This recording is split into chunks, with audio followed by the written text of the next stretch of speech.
আসসালামু আলাইকুম। আজকে নিয়ে আসলাম বরবটি দিয়ে তেলাপিয়া মাছের রেসিপি। বরবটির তরকারিটা খেতে কিন্তু অনেক মজা। আগে থেকে ভেজে রাখা তেলাপিয়া মাছগুলো দিয়ে দিচ্ছি।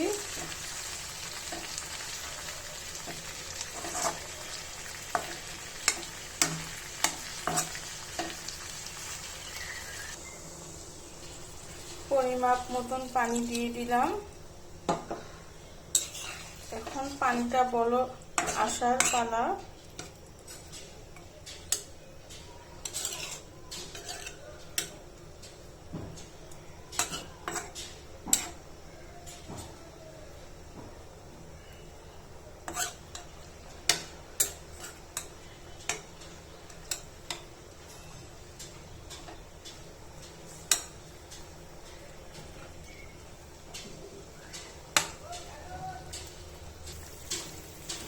বলক চলে আসছে, এই মুহূর্তে আমি ঢেকে দিব, চুলার আঁচটাও কমিয়ে দিব।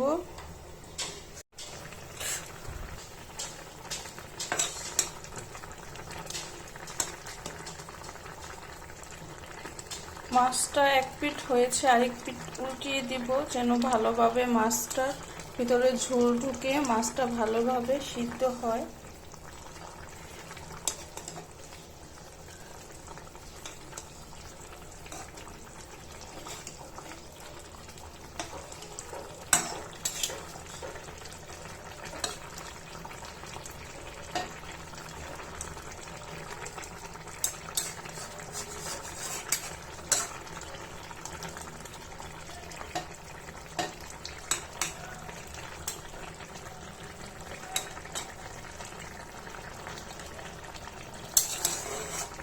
আবার ঢেকে দিব যেন আর একটু ভালোভাবে সিদ্ধ হয়।